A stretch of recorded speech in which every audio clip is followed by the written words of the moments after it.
আমরা প্রথম থেকে সরকারের সাথে আলোচনার কথা বলেছি, কিন্তু সরকার ডিজিটাল ক্র্যাকডাউন করে ক্যাম্পাস থেকে শিক্ষার্থীদের বিতরণ করে রাস্তায় নির্মিত জনগণের উপর পরিচালনা করতে আমাদের সংলাপের আহ্বান জানিয়েছিল। আমরা সেই আহ্বান প্রত্যাখ্যান করেছি। ফলস্বরূপ আমাদের আন্দোলনের একদম সমন্বয় মোহাম্মদ নাহিদ ইসলাম অর্থাৎ আমাকে গুম করে 24 ঘন্টা শারীরিক ও মানসিক নির্যাতন করা হয়। অন্য কিছু সমন্বয় সরকারের প্রতিনিধির কাছে তাদের বক্তব্য কিছু দাবি পেশ করতে গেলে সেটাকে সংলাপ বলে মিডিয়ায় প্রোপাগান্ডা চালানো হয়। গুম, গ্রেফতার, প্রোপাগান্ডা, ডিজিটাল ক্র্যাকডাউন, কারফিউ, রাষ্ট্রযন্ত্রের সকল শক্তিকে ব্যবহার করে সরকার বৈষম্যবিরোধী ছাত্র আন্দোলন ও প্রতিবাদী ছাত্র নাগরিককে ছত্রভঙ্গ করে দেওয়ার চেষ্টা করেছে। করে এখন কোটা সংস্কারের প্রজ্ঞাপন দিয়েছে। রক্ত ও লাশের উপর দাঁড়িয়ে প্রজ্ঞাপন শিক্ষার্থী ও নাগরিকদের প্রতি নির্মমতার আরেকটি ইতিহাস হয়ে থাকলো। কোটা সংস্কার ছিল একটি অরাজনৈতিক ও শিক্ষার্থীদের স্বার্থের আন্দোলন। সরকার এটিকে প্রথম থেকে রাজনৈতিকভাবে মোকাবেলা করতে চেয়েছিল। সরকার বিরোধী, মুক্তিযুদ্ধ বিরোধী, রাজাকারের সংখ্যা নানান দিক দিয়ে স্বতঃস্ফূর্ত আন্দোলনকে নস্যাৎ করার চেষ্টা করা হয়েছিল। এত কিছুর পরে আমরা মনে করি মহামান্য সুপ্রিম কোর্ট শিক্ষার্থীদের পক্ষে কথা বলেছেন। সেই অনুযায়ী সরকার প্রজ্ঞাপন দিয়েছে।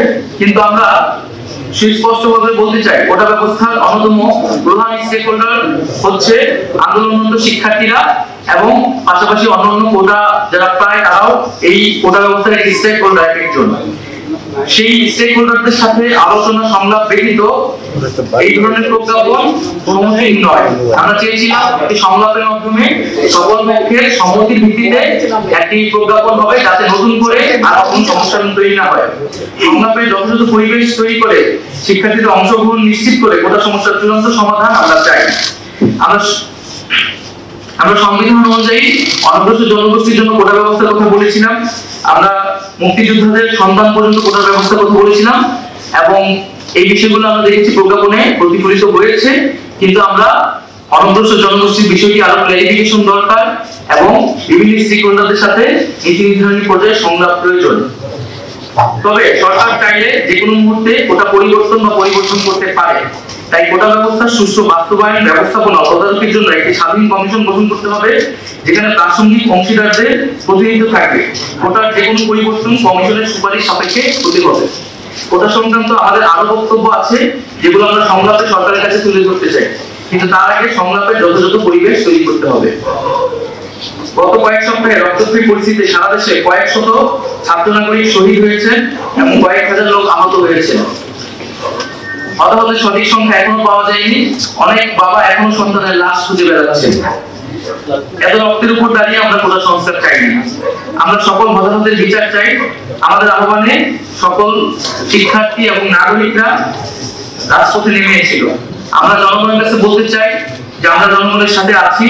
আমাদের চূড়ান্ত দাবি ক্যাম্পাসগুলো খুলে সকলের সাথে আলোচনা করে আমরা জাতির সামনে পেশ করতে চাই। আমরা এখন নিরাপত্তাহীনতায় আছি। আমাদের বাসায় পুলিশ, ডিবি এবং গোয়েন্দা সংস্থার বিভিন্ন লোক যাচ্ছে। সারা দেশে নির্বিচারে মানুষকে গ্রেফতার করা হচ্ছে। আমরা এই পরিস্থিতির অবসান চাই।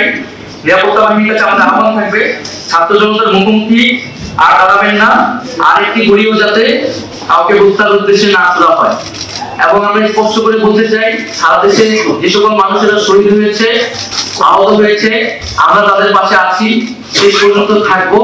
কিন্তু এখন যেহেতু ইন্টারনেট নাই এবং আমাদের সমন্বয়কদের এখন আমরা অনেকে খোঁজ পাচ্ছি না, তাদের সন্ধান পাওয়া যাচ্ছে না, এই অবস্থা দ্রুত পরিত্রাণ করতে হবে।